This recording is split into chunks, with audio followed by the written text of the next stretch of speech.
Hey guys, Jorhat requirement 2026 কাৰণে notification আহিছে আৰু এটা আপুনি এপ্লাই কৰিব পাৰিব 33 পোষ্টৰ কাৰণে। যদি আপুনি মিনিমাম ক্লাছ 10 পাছ কৰিছে তথাপি আপুনি এইটো ৰিকুৱাৰমেণ্টত এপ্লাই কৰাৰ কাৰণে এলিজিবল হ'ব আৰু এইটো আপোনাৰ গভৰ্ণমেণ্ট জব হ'ব। যদি আপুনি ইণ্টাৰেষ্টেড হয় এইটো ৰিকুৱাৰমেণ্ট ৰিগাৰ্ডিং ডিটেইলছখিনি আপুনি এইটো ভিডিঅ'ত চেক কৰিব পাৰিব। যদি এইটো ৰিকুৱাৰমেণ্ট ৰিগাৰ্ডিং কোনো ধৰণৰ কুৱেশ্যন থাকে আপুনি ভিডিঅ'টোৰ কমেণ্ট ছেকশ্যনত কমেণ্ট কৰি দিব। উইদিন 48 আৱাৰ্ছৰ ভিতৰত আপুনি জব এলাৰ্ট এছকে টিমৰ পৰা ৰেছপন্স পাব।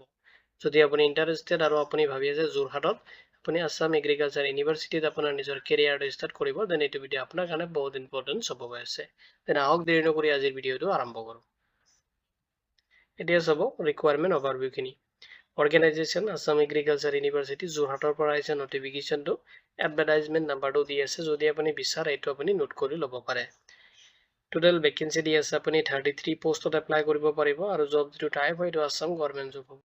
এপ্লিকেশ্যন মোড দি আছে, আপুনি অনলাইনত এইটো ৰিকুৱাৰমেণ্টত এপ্লাই কৰিব লাগিব। জব লোকেশ্যনটো আপোনাৰ আসামতে হ'ব। এতিয়া চাব ভেকেঞ্চি ডিটেইলছখিনি। য'ত আপোনাৰ চিনিয়ৰ চাইণ্টিষ্ট এণ্ড হেড য'ত আপুনি 3 পোষ্টত এপ্লাই কৰিব পাৰিব। ছাবজেক্ট মেটাৰ স্পেচিয়েলি য'ত আপুনি 14 পোষ্টত এপ্লাই কৰিব পাৰিব। ফাৰ্ম মেনেজাৰ য'ত আপুনি 4 পোষ্টত এপ্লাই কৰিব পাৰিব। প্ৰগ্ৰেম এছিষ্টেণ্ট য'ত লেব টেকনিচিয়ানৰ কাৰণে 1 পোষ্ট আছে আপুনি এপ্লাই কৰিব পাৰিব। প্ৰগ্ৰেম এছিষ্টেণ্ট কম্পিউটাৰ য'ত আপুনি 1 পোষ্টত এপ্লাই কৰিব পাৰিব। এছিষ্টেণ্ট য'ত আপুনি 4 পোষ্টত এপ্লাই কৰিব পাৰিব। ষ্টেনোগ্ৰাফাৰ গ্ৰেড 3 টো য'ত আপুনি 2 পোষ্টত এপ্লাই কৰিব পাৰিব। ড্ৰাইভাৰ য'ত আপুনি 2 পোষ্টত এপ্লাই কৰিব পাৰিব। ছাপৰ্টিং ষ্টাফ গ্ৰেড যিটো 1 আছে য'ত আপুনি 2 পোষ্টত এপ্লাই কৰিব পাৰিব। টোটেল আপোনাৰ পোষ্ট দি আছে 33 পোষ্টৰ কাৰণে এপ্লাই কৰিব পাৰিব। এতিয়া চাব পোষ্টখিনিত এপ্লাই কৰোঁতে আপুনি ফ'ল' কৰিব লাগিব এডুকেশ্যনেল কোৱালিফিকেশ্যনখিনি। তো বিচাৰিছে যদি আপুনি ছাবজেক্ট মেটাৰ স্পেচিয়েলিষ্ট পোষ্টত এপ্লাই কৰি আছে তো আপুনি মাষ্টাৰ ডিগ্ৰীটো কমপ্লিট কৰিব লাগিব ৰিলেভেণ্ট এগ্ৰিকালচাৰ ৰিলেটেড ডিচিপ্লিনৰ পৰা আৰু যিকোনো ৰিকগনাইজ ইউনিভাৰ্চিটিৰ পৰা আপুনি কোৰ্চটো কৰা হ'ব লাগিব। যদি আপুনি ফাৰ্ম মেনেজাৰ পোষ্টত এপ্লাই কৰি আছে তো আপোনাৰ বেচেলাৰ ডিগ্ৰী বিচাৰিছে, যদি আপোনাৰ এগ্ৰিকালচাৰ হিষ্টৰিকেল বা এনিমেল চায়েন্স বা ফিচাৰী বা সেকেন্ডাৰী তেনেকুৱা ইকুইভেলেণ্ট যদি কোনো ধৰণৰ কোৰ্চ আপুনি ডিচিপ্লিনৰ পৰা কমপ্লিট কৰিছে ৰিলেটেড দেন আপুনি এপ্লাই কৰিব পাৰিব।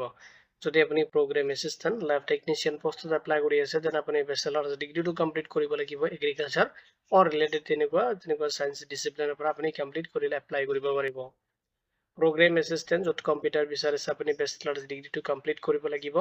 লগতে আপোনাৰ কম্পিউটাৰ চায়েন্স বা কম্পিউটাৰ এপ্লিকেশ্যন বা কম্পিউটাৰ তেনেকুৱা ইনফৰমেশ্যন টেকনলজি বা তেনেকুৱা ইকুইভেলেণ্ট কোৱালিফিকেশ্যন থাকিলে আপুনি প্ৰগ্ৰেম এছিষ্টেণ্ট পোষ্টত এপ্লাই কৰিব পাৰিব। এছিষ্টেণ্ট পোষ্টৰ কাৰণে বিচাৰিছে আপুনি গ্ৰেজুৱেট কমপ্লিট কৰিব লাগিব, লগতে আপুনি গ্ৰেজুৱেটটো যিকোনো ডিচিপ্লিনৰ পৰা হ'ব পাৰে, আৰ্টছ কমাৰ্চ যিকোনো ষ্ট্ৰীমৰ পৰা, লগত আপোনাৰ বেছিক কম্পিউটাৰ নলেজ থাকিব লাগিব। নেক্সট ষ্টেনোগ্ৰাফাৰ গ্ৰেড 3 য'ত আপোনাৰ গ্ৰেজুৱেট বিচাৰিছে, লগতে আপোনাৰ ষ্টেনোগ্ৰাফি স্কিল লগতে আপোনাৰ কম্পিউটাৰ প্ৰফিচিয়েঞ্চি নলেজ থাকিব লাগিব। যদি আপুনি ড্ৰাইভাৰ পোষ্টত এপ্লাই কৰি আছে দেন আপোনাৰ HSLC মানে ক্লাছ 10 বিচাৰিছে, লগত আপোনাৰ ভেলিড ড্ৰাইভিং লাইচেন্স থাকিব লাগিব আৰু ৰেলিভেণ্ট ডিচিপ্লিনৰ পৰা আপোনাৰ তেনেকুৱা এক্সপিৰিয়েঞ্চ থাকিব লাগিব। যদি আপুনি ছাপৰ্টিং ষ্টাফ গ্ৰেড 1 পোষ্টত এপ্লাই কৰি আছে, ক্লাছ 10 বিচাৰিছে আপুনি কমপ্লিট কৰা হ'ব লাগিব আৰু দি আছে নাইবা যদি আপোনাৰ তেনেকুৱা ইকুইভেলেণ্ট কোৱালিফিকেশ্যন আছে দেন আপুনি এইটো পোষ্টত এপ্লাই কৰিব পাৰিব। এজ লিমিটটো আপুনি ফ'ল' কৰিব লাগিব এপ্লাই কৰোঁতে। যদি আপুনি চিনিয়ৰ চায়েন্সিষ্ট হেড পোষ্টত এপ্লাই কৰি আছে তাতে আপোনাৰ মেক্সিমাম যিটো 47 ইয়াৰ্ছ দি আছে আপুনি এপ্লাই কৰিব পাৰিব। যদি আপুনি ছাবজেক্ট মেটাৰ স্পেচিয়েলিষ্ট বা ফাৰ্ম মেনেজাৰ বা প্ৰগ্ৰাম এছিষ্টেণ্ট পোষ্টত এপ্লাই কৰি আছে মেক্সিমাম আপুনি 38 ইয়াৰ্ছলৈকে এপ্লাই কৰিব পাৰিব। যদি আপুনি assistant stenographer driver supporting staff পোষ্টত এপ্লাই কৰি আছে মেক্সিমাম আপুনি 40 ইয়াৰ্ছলৈকে এপ্লাই কৰিব পাৰিব। এজ এ ৰিলেক্সেশ্যনখিনি এপ্লিকেবল হ'ব এজ পাৰ যিটো গভৰ্ণমেণ্ট অফ আছাম এণ্ড আপোনাৰ আছাম এগ্ৰিকালচাৰ ইউনিভাৰ্চিটিৰ যিটো ৰিকুৱাৰমেণ্ট ৰুলছ আছে সেইটো হিচাপত আপুনি এজ এ ৰিলেক্সেশ্যনখিনি কেটেগৰী ৱাইজ ৰিজাৰ্ভেশ্যন হিচাপত আপুনি ৰিচিভ কৰিব। এপ্লাই কৰোঁতে এপ্লিকেশ্যন ফি পে'মেণ্ট কৰিব লাগিব আৰু পে'মেণ্টখিনি কেটেগৰী ৱাইজ ডিভাইড কৰি দি আছে। যদি আপুনি জেনেৰেল OBC কেণ্ডিডেট হয় 1000 পে'মেণ্ট কৰিব লাগিব। SC ST PWBD কেণ্ডিডেট হ'লে আপুনি 500 এটা পে'মেণ্ট কৰিব লাগিব। এতিয়া চাই ল'ব চিলেকশ্যন প্ৰচেছখিনি। তো চিলেকশ্যন প্ৰচেছত আপুনি যেতিয়া এপ্লাই কৰিব তাৰপিছত আপোনাৰ এপ্লিকেশ্যনটো স্কেনিং কৰা হ'ব and written examination if applicable যদি হয় আপুনি এটেম্প কৰিব লাগিব। নেক্সট আপোনাৰ স্কিল টেষ্ট হ'ব, যিখিনি পোষ্ট আছে পোষ্ট হিচাপত আপোনাৰ স্কিল টেষ্টসমূহ বেলেগকৈ লোৱা হ'ব আৰু নেক্সট আপুনি পাৰ্চনেল ইণ্টাৰভিউ ফেচ কৰিব লাগিব। নেক্সট ষ্টেপত আপোনাৰ ডকুমেণ্টছ ভেৰিফিকেশ্যন হ'ব। এইখিনি প্ৰচেছত আপোনাৰ চিলেকশ্যনখিনি কমপ্লিট কৰা হ'ব। এতিয়া চাব কেনেকৈ আপুনি এপ্লাই কৰিব।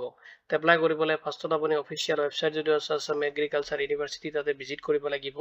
ৰিকুৱাৰমেণ্ট যিটো ছেকশ্যন আছে তাতে ক্লিক কৰিব আৰু তাতে আপুনি চাব লেটেষ্ট যিটো ৰিকুৱাৰমেণ্ট আছে তাতে এপ্লাই অনলাইন বাটনটো দি আছে লিংকটোত আপুনি ক্লিক কৰিব লাগিব। অৰ্থাৎ আপনাৰ বেসিক ডিটেইলস ফিল আপ কৰিব যত আপনাৰ valid email ID mobile number তাতে ইউজ কৰি কিনে ৰেজিষ্ট্ৰেচন কৰিব নেক্সট আপোনাৰ এপ্লিকেশন ফৰ্মটো আপুনি ফিল আপ কৰিব লাগিব যত আপোনাৰ requirement personal details educational professional যিখিনি ডিটেইলস আছে সেইখিনি আপুনি তাতে কেয়াৰফুলি ফিল আপ কৰিব লাগিব নেক্সট আপুনি আপলোড কৰিব নেসেসাৰি যিখিনি ডকুমেন্টস তাতে দিয়া আছে সেইখিনি আপলোড কৰিব যেটো ফৰমেট তাতে মেনশন কৰি দিয়া আছে নেক্সট আপোনাৰ পেমেন্ট কৰিব লাগিব এপ্লিকেশন ফি যেটো ক্যাটাগৰি ওয়াইজ ডিভাইড কৰি দিয়া আছে নেক্সট আপুনি যিখিনি ডিটেইলস তাতে ইনক্লুড কৰিছে ভেৰিফাই কৰিব লাগিব কেয়াৰফুলি নেক্সট আপোনাৰ ফৰ্মটো সাবমিট কৰি দিব নেক্সট আপুনি ডাউনলোড কৰিব লাগিব আপোনাৰ এপ্লিকেশন একনলেজমেন্ট ৰিসিপ্ট আৰু পেমেন্ট ৰিসিপ্ট যদি আপুনি বিচাৰে যে ফিউচাৰ ৰেফাৰেন্সৰ কাৰণে আপুনি আপোনাৰ তাত প্ৰিন্ট আউটটো ৰাখিব পাৰে এটা সব ইম্পৰ্টেন্ট ডেটস খিনি তো অনলাইন এপ্লিকেশনটো 27 জুলাই 2026 ৰ পৰা আপুনি এপ্লাই কৰিব পাৰিব আৰু লাষ্ট ডেট দি আছে আপুনি 26 আগষ্ট 2026 লৈকে এপ্লাই কৰিব পাৰিব এটা সব ইম্পৰ্টেন্ট যিখিনি লিংক আছে মই এই ভিডিওৰ ডেসক্ৰিপচনত প্ৰভাইড কৰি দিম আপুনি তাতে চেক কৰিব পাৰিব এটো ৰিকুৱাৰমেন্ট ৰিগাৰ্ডিং কোনো ধৰণৰ কোৱেশ্চন থাকিলে ভিডিওটোৰ কমেন্ট সেকশনত কমেন্ট কৰি দিব ভিডিওটো চোৱাৰ বাবে ধন্যবাদ দেখিনে আজিৰ ভিডিও মই ইমানতে সামৰিছো